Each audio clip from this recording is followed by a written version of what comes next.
Lucas capítulo 12. Vamos lá. Versículo 22. O tema que eu quero tratar com vocês hoje é as preocupações da vida. O Evangelho de Lucas registra o momento em que Jesus está ensinando os seus discípulos sobre o perigo da avareza e da confiança nas riquezas. Poucos antes desse texto que nós vamos ler, ele contou uma parábola sobre o rico insensato e tolo, o homem que confiou em seus bens e não em Deus. E é nesse contexto aqui que nós vamos ler para você, que Jesus volta-se então para os discípulos e fala sobre as preocupações dessa vida. O problema também aqui é sobre a ansiedade, sobre a sobrevivência. Quem entre nós aqui falando, irmãos, muitas vezes nós somos pegos ansiosos para as coisas dessa vida. É ou não é verdade? Aquele que não tem pecado, que atire a primeira pedra. Eu já me peguei ansioso. Muitas vezes a gente se pega preocupado com as coisas dessa vida. Mas a palavra de hoje do Senhor ao nosso coração é exatamente o oposto, nos encorajando a não confiarmos na força dos nossos braços, nos nossos bens, naquilo que temos ou queremos ter. Muito pelo contrário, que nós temos que continuar buscando em Deus e confiando em Deus ao invés das riquezas. Jesus ensina então aqui que o coração humano, ele pode pecar de duas maneiras. Nós vamos já ler o texto. Estou fazendo uma breve introdução para você.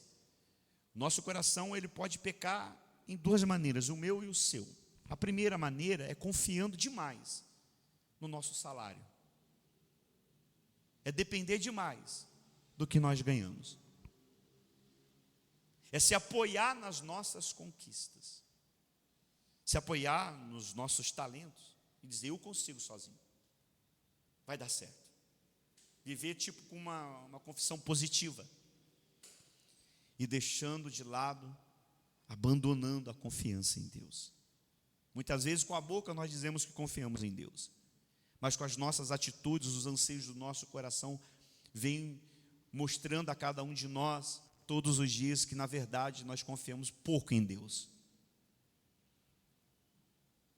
E a segunda maneira que nós podemos pecar nosso coração é viver dominado pela ansiedade. Ambos então revelam tanto as riquezas, tanto o dinheiro, nosso trabalho, ou a nossa ansiedade, ambos, tanto um quanto o outro.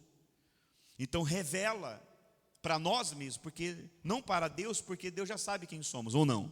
Deus sabe quem você é? Vamos ser honestos, Deus sabe quem você é, mais do que você mesmo. Ele sabe quem somos.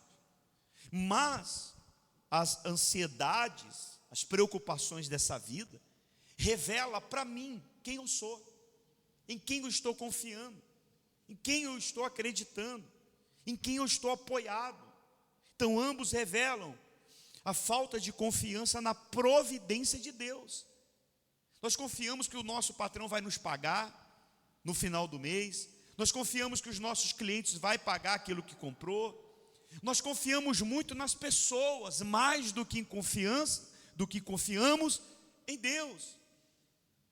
E por isso que muitas vezes nós nos desesperamos, porque vem aquele pensamento, será que vai vir descontado alguma coisa no final do mês? Será que fulano vai deixar de me pagar? E como que eu vou pagar isso? Como que eu vou pagar aquilo outro?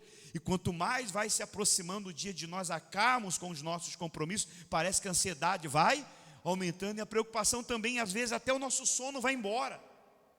Isso, irmão, só revela a falta de confiança em Deus, que Ele está no dia de amanhã, que Ele está no controle de tudo. E Ele nos dá uma lição maravilhosa nesse texto que nós vamos ler. Então vamos então ao texto, Lucas capítulo 12, versículo 22. A seguir, depois de Jesus ter falado sobre um rico tolo, que estava se apoiando nas suas riquezas, nas suas conquistas, avarento. A seguir, Jesus, ele se dirigiu aos seus discípulos, dizendo, por isso digo a vocês, depois de ter tratado com o ímpio, agora ele olha para os discípulos e diz, por isso agora eu digo a vocês que são discípulos, vocês têm que ser diferente do ímpio. Ele disse assim: não se preocupe com a sua vida. O que mais nós temos nos preocupado é com a nossa e às vezes com a vida dos outros. Mas ele está dizendo: não se preocupe com a sua vida, quanto o que hão de comer, e nem com o corpo, quanto o que hão de vestir. Ele diz assim: porque a vida é mais do que o alimento, e o corpo mais do que as roupas. Ele fala assim: observem os corvos, que não semeiam e não encolhem, e nem dispensa, nem celeiros, contudo, Deus os sustenta. Aí ele faz uma pergunta: vocês valem, ou ele faz uma afirmação, desculpa, um ponto de exclamação. Ele olha para os discípulos e fala assim: vocês valem muito mais do que as aves. Quem de vocês, por mais que se preocupe, por mais que vivam ansiosos dessa vida, por mais que se preocupe, pode acrescentar um côvado ao curso da sua vida? Deixa eu fazer uma observação aqui. O que significa um côvado? Você não pode, eu e você não podemos acrescentar um côvado da nossa vida. O que é um côvado? Qual é a medida de um côvado? Você sabe? Não? Olha para o seu punho, pega nele, por favor. Vê se você encontra um ossinho aqui, ó. Você encontrou esse ossinho? Aqui, ó, bem no punho aqui, ó. Meu punho é magrinho, dá para ver aqui, ó. Você tem esse ossinho aqui? Não é para o lado de dentro, não, para o lado de fora, Letícia. Você está olhando esse ossinho aqui, é desse aqui. É para o lado de fora aqui, ó. E aí, está vendo aí? Essa medida aqui, desse ossinho até o cotovelo, é um côvado. Por mais que ansioso você esteja, você não pode acrescentar um côvado. Seus braços não podem acrescentar nada. A sua força, sua inteligência, sua formação não vai acrescentar nada. A sua ansiedade não vai acrescentar absolutamente. Para de ser ansioso. Para com isso. E ele continua dizendo, versículo 26, portanto, não podem fazer nada quanto às mínimas coisas, porque se preocupa com as outras. As aves, ele diz assim, ó, observem, cadê?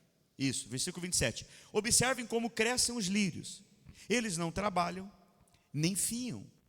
Eu, porém, afirmo a vocês que nem Salomão, ele vai ao extremo, ele vai lá no rei Salomão, nem Salomão, em toda a sua glória, se vestiu como qualquer um deles. Ora, se Deus veste assim a erva, que hoje está no campo e amanhã é lançada no forno, muito mais fará por vocês, homens de pequena.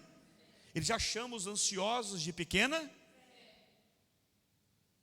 Ele está revelando o grau da fé daqueles que são ansiosos, preocupados, dependentes totalmente do seu trabalho, do seu dinheiro, das suas conquistas ou não conquistas.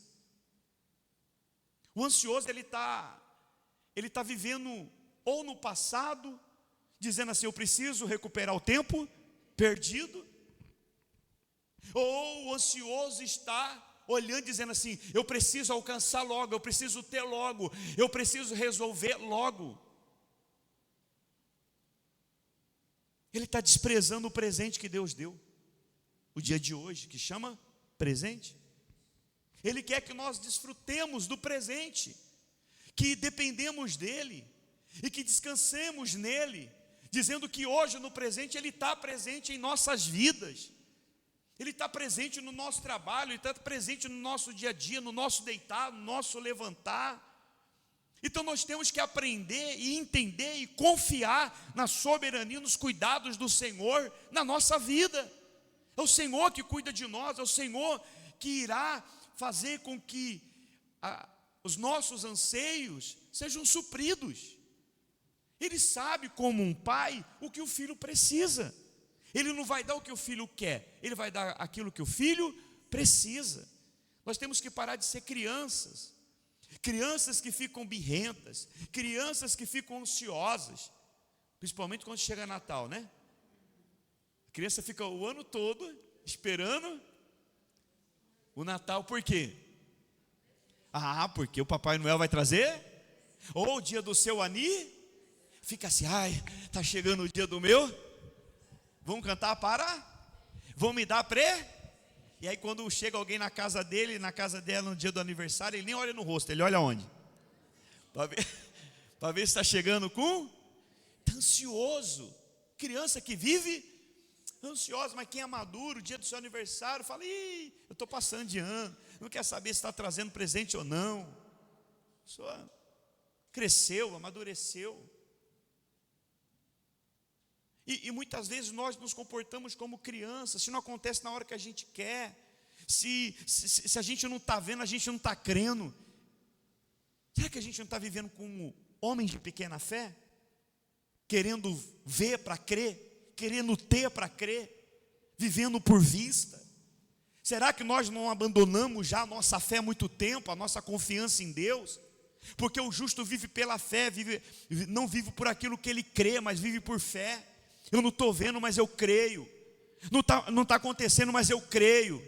O meu Senhor não falha. Ainda que seja aos 45 minutos do segundo tempo, Ele vai aparecer, porque eu dependo dEle. É Ele que me sustenta, é Ele que a provisão vem dEle, não vem de mim. É óbvio. Eu faço a minha parte, eu faço o meu trabalho. Eu tenho projetos.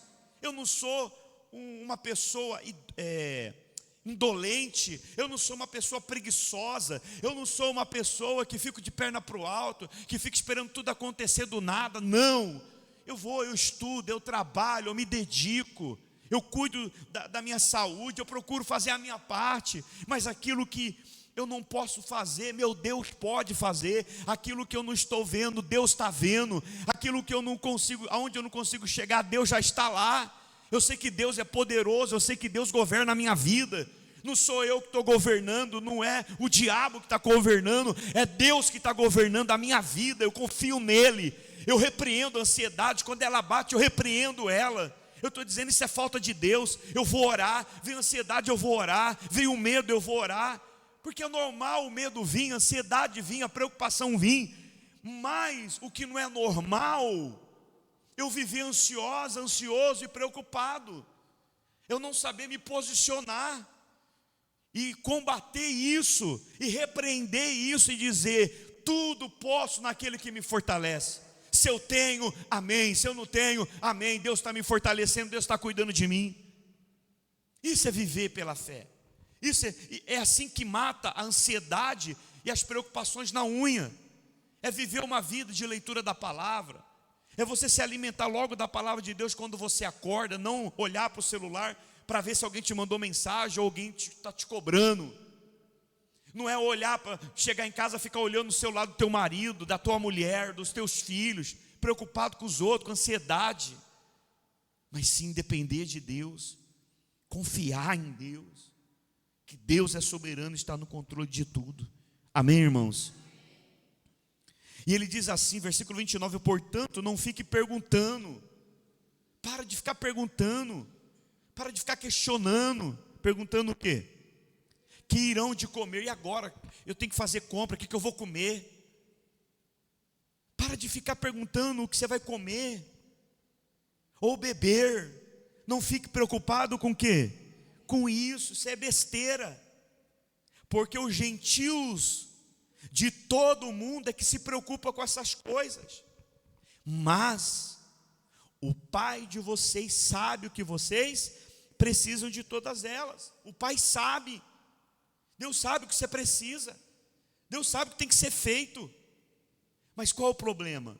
É que você não está buscando o que ele diz aí no versículo 31. Ele dá um conselho para os discípulos. Jesus disse, busquem antes de tudo. Antes do quê? Do que comer e do que beber ou do que vestir. Busque antes de tudo, do conforto econômico, antes do dinheiro, antes do trabalho. Busque antes de qualquer coisa, antes de tudo. Quando ele diz tudo, é tudo. Da conversão do fulano, antes de tudo, busque antes de tudo, o seu reino. Busque o reino de Deus. E estas coisas, que coisa, Letícia?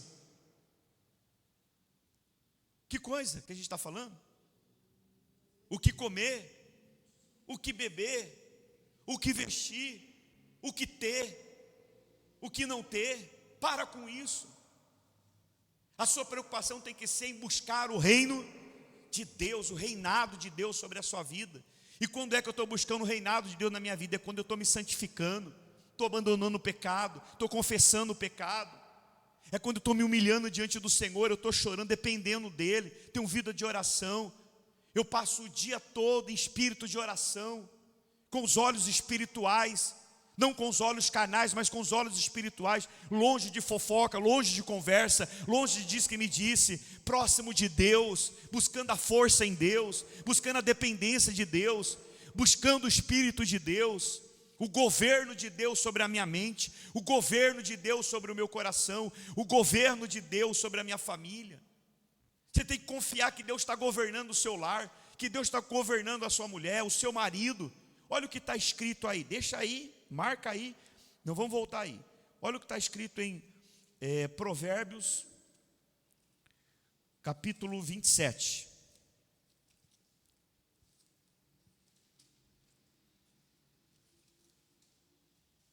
Desculpa, não é Provérbios 27 não, é Salmo 127. Salmo 127. Olha o que o salmista disse. Eu quero que você leia comigo, Salmo 127. Vamos ler. Vamos lá que eu já vou encerrar. Salmo 127. Vamos ler junto? Quem não encontrou, diga eu. Então vai, rapidinho, Salmo 127. Por favor. Encontrou? Hã? Isso, encontrou agora? Então vamos lá, vamos ler junto. Nos 3, vai. 1, 2, 3. Se o Senhor não edificar a casa, em vão trabalham os que edificam. Se o Senhor não guardar a cidade, em vão vigia a sentinela. Será inútil levantar de madrugada, dormir tarde, comer o pão que conseguiram com tanto esforço. Aos seus amados Ele dá, enquanto dorme. Está vendo que não é o... Eu tenho que trabalhar, fazer hora isso, não é isso. Não é sobre isso. Quero ter mais, não é sobre isso. É sobre amar a Deus. É sobre ter Ele como seu Deus soberano, o governante da sua vida. Que você não precisa se matar de trabalhar. Ele cuida dos pássaros, Ele cuida dos lírios, Ele cuida dos seus filhos, dos filhos que o amam, que priorizam Ele de todo o coração. Amém? Quem é que edifica a casa? O Senhor. Quem é que guarda a cidade? É o Senhor. Quem é que dá aos que dormem? Senhor. É o Senhor. Tudo é Ele. E para Ele, toda honra e glória. Volta lá. Lucas, deixou marcado aí? Versículo 32. Ele nos encoraja dizendo o que no versículo 32? Não tenha medo. Mais uma vez. Não. Vai lá, com fé. Não tenha. Mais uma vez. Não tenha medo. O que ele está falando para mim e para você hoje? Não tenha medo. Lança fora o medo. Medo de perder casamento, medo de perder trabalho, medo de perder saúde, medo de morrer. Lança fora o medo. Medo de não ter o dinheiro para pagar a conta. Medo de ter dinheiro para não ter o que comer ou vestir. Lança fora o medo. Não tenha medo. De repente hoje você trabalhou o dia todo com medo. Não tenha medo. Não tenha medo, ó pequenino rebanho. Que maravilha. Não tenha medo, pequenininho rebanho. Por quê? Por que que eu não devo ter medo? Você? Porque o Pai de vocês se agradou em dar-lhes o seu reino. Maravilhoso. Olha o que ele diz: vendam os seus bens e deem esmola. Façam para vocês mesmos bolsas que não desgastam, tesouros inesgotáveis aonde? No céu, aonde o ladrão nem a traça, porque aonde estiver o tesouro de vocês, aí estará também. O teu coração vai correr atrás do seu tesouro. Se é Deus, acabou. Mas se é o dinheiro, se é as preocupações dessa vida, você não vai ter tempo nem para congregar, nem para servir a Deus. Você não vai encontrar tempo. Você vai dizer assim, sempre quando Deus te chamar para o serviço, sempre quando Deus quiser confiar algo em você, você vai dizer assim, eu não tenho, porque o teu coração está correndo atrás do teu tesouro. Teu tesouro não é o reino de Deus. Teu tesouro não é Deus. Você sempre vai dizer, agora não dá. Às vezes vai querer desmarcar até o compromisso com Deus para correr atrás do tesouro, do Deus deste mundo. Abre mão disso. Quando ele disse assim, venda os seus bens, dê esmola. Dê esmola. Ele está dizendo, para de querer ficar amontoando tesouro nessa terra. Lembra que no texto anterior a esse, nós falamos que ele estava tratando sobre o rico tolo, que já tinha o seu... Vamos olhar? Olha o versículo 16 aí. E Jesus lhe contou uma parábola dizendo, do mesmo capítulo que estamos lendo, mas agora no versículo 16, é só voltar. Capítulo 12, versículo 16. E Jesus contou-lhe ainda uma parábola dizendo, o campo de um homem rico produziu com abundância. Então ele começou a pensar, que farei? Pois não tenho aonde armazenar a minha colheita. Até que disse, já sei. Você percebe que ele está falando com ele mesmo, ele não está falando com ninguém? Às vezes a pessoa toma varanda que ela não fala nem para ninguém, ela fala com ela mesma, dela para ela mesma. Eu vou fazer isso, eu vou fazer aquilo, eu vou fazer aquilo, vou pôr nisso, vou pôr naquilo, vou comprar aquilo outro, vou comprar aquilo mais. Já se pegou falando sozinha? Aliás, falando com você mesmo? Hã? Você começa, eu vou. Você não fala assim, o Senhor quer, Senhor? O que o Senhor quer que eu faça? Com isso que o Senhor me deu. A gente corre quando recebe um dinheiro na mão, a gente quer sair gastando, sair comprando, guardando, pagar as contas. A gente não tira nem o dízimo, nem a grata a Deus. Não sei. Cada cabeça sua? Cada cabeça sua? Diante do Senhor, amém. Glória a Deus se ela faz isso. E quem faz também, glória. E quem não faz, misericórdia. Vamos lá. Então ele está dizendo consigo mesmo, já sei, versículo 18. O que ele disse? Destruirei os meus e construirei outros, e aí armazenarei todo o produto, todo o meu produto e todos os meus. Então direi para quem? Todo o tempo ele está falando com quem? Com ele mesmo. Então direi a minha alma, direi o quê? Você tem em depósito muitos bens, para muitos anos. Descanse, faça o quê? Coma. E aproveite o quê? Não é assim? Eu quero aproveitar a vida. Você sabe que às vezes Deus não dá as coisas para as pessoas porque é só Deus dar que ela fala assim, agora eu vou pegar e vou aproveitar? Quero aproveitar a vida. E aí se perde. Tive várias experiências, várias pessoas na igreja. Uma vez o Senhor abençoou tanto o rapaz que ele começou com venda de carro, imobiliária e tal. Fiz até o casamento dele. Rapaz, o cara sumiu, se perdeu, botou o coração nisso. E aí começou a dizer assim, eu tenho muitos bens, eu quero mais bens, mais bem.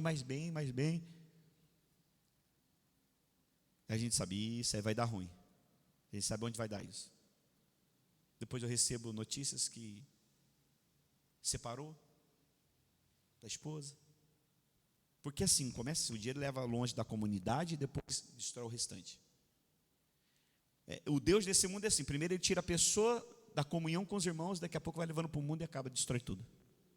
A pessoa perde a vontade de estar e vai ter vontade de cuidar da vida, de aproveitar a vida. Mas olha o que Deus disse para esse homem. O que ele disse aí no versículo 20? Vamos ler junto? O que ele disse? Mas Deus lhe disse. O que Deus disse?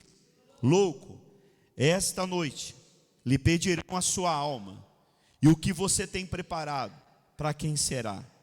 Assim é o que ajunta tesouro para si mesmo, mas não é rico para com Deus. A pessoa quer ser rica aqui, mas é pobre diante de Deus. O que você quer? Por que você está ansiosa? Por que você quer tanto dinheiro?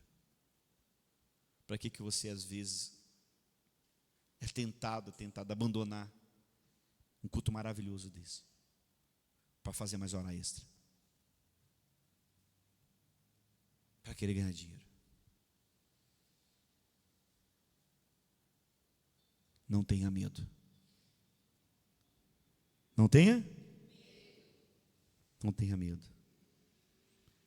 Continue buscando em primeiro lugar o reino de Deus, a unção, ser cheio do Espírito Santo, que o Senhor vai acrescentando as outras coisas.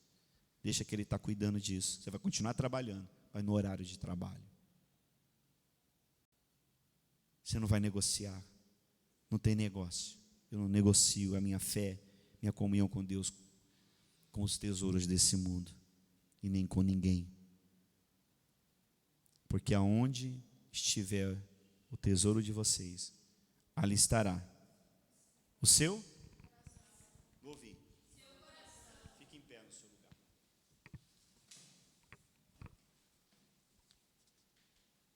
Por gentileza. Vivemos hoje em dia na geração mais ansiosa da história da Bíblia. Mais ansiosa. Pessoas que vivem preocupadas com dinheiro, com futuro, trabalho e estabilidade. É isso que vem tirando a paz. Preocupado com crise econômica. E agora o presidente? E agora isso, e agora aquilo. Mas o ensino de Jesus continua atual, irmãos. Para mim e para você. A ansiedade, primeiro, ela revela a falta de confiança em Deus. Quando vivemos dominados pelas preocupações, nós esquecemos que Deus governa sobre todas elas. Nada acontece fora da providência divina. Nada está fora do controle de Deus. Pode estar fora do meu e do seu e do homem. Nada está fora do controle. Ele está controlando tudo. E louvado seja Deus por isso. E isso nos traz paz. E aprenda uma coisa, como lemos no Salmo 127. Deus cuida de mim, Deus cuida de você. Deus cuida dos seus filhos. Deus cuida das árvores. Deus cuida das flores. Deus cuida da criação. Deus cuida do nosso trabalho. Ele cuida de nós. Ele está cuidando. Por isso, não tenha? Não tenha? Quanto mais Ele irá cuidar daqueles que foram comprados pelo sangue de Jesus. Ele cuida de nós. A vida cristã não é centrada em como eu vou viver. Você poderia repetir isso comigo? Diga, a vida cristã não é centrada naquilo como eu vou viver, mas como eu posso glorificar a Deus. É sobre isso. É viver como que eu posso glorificar o Senhor hoje. Por causa da ansiedade, por causa das preocupações dessa vida, por causa do dinheiro e assim por diante, nós destratamos as pessoas que estão ao nosso lado. Às vezes nós maltratamos o nosso cônjuge, humilhamos, que é a imagem e semelhança de Deus. E como que Deus vê essa nossa atitude, o nosso comportamento dentro da nossa própria casa com o nosso cônjuge? O que ele tem a ver com isso? Da sua falta de confiança em Deus. O que ela tem a ver com isso, a sua esposa? da sua falta de fé, de confiança no governo de Deus sobre a sua vida e sobre a sua família? O que você desconta nele, desconta nela? Nos seus filhos, na igreja. Por quê? No pastor. Como somos frágeis e carecemos da glória de Deus. O coração, irmão, precisa estar no tesouro eterno, não no tesouro terreno. Se o seu coração, o meu, o nosso coração estiver preso no dinheiro, no sucesso, na segurança terrena, a ansiedade dominará a sua alma, a nossa alma. Mas quando o tesouro é Cristo, a alma encontra descanso. Conclusão, Jesus nos ensina que as preocupações da vida são vencidas quando lembramos 3 verdades. Primeira delas, Deus é o nosso Pai. Somos filhos dele. Segundo, Deus governa sobre todas as coisas, ainda que está fora do meu controle. Ele está controlando. Eu estou confiando nele, fazendo a minha parte, mas confiando nele. Terceiro, nosso verdadeiro tesouro não tem nada a ver com as coisas aqui dessa terra. Nada a ver. O nosso tesouro é Deus, está no reino de Deus, não está aqui não, irmãos. Por isso o cristão pode viver em paz, mesmo em meio a incertezas da vida, porque a nossa segurança não está nas circunstâncias. A nossa segurança, a minha, a sua, não deve estar nas circunstâncias, naquilo que os nossos olhos estão vendo, mas a nossa segurança está em Cristo Jesus, aquele que governa sobre todas as coisas. Amém?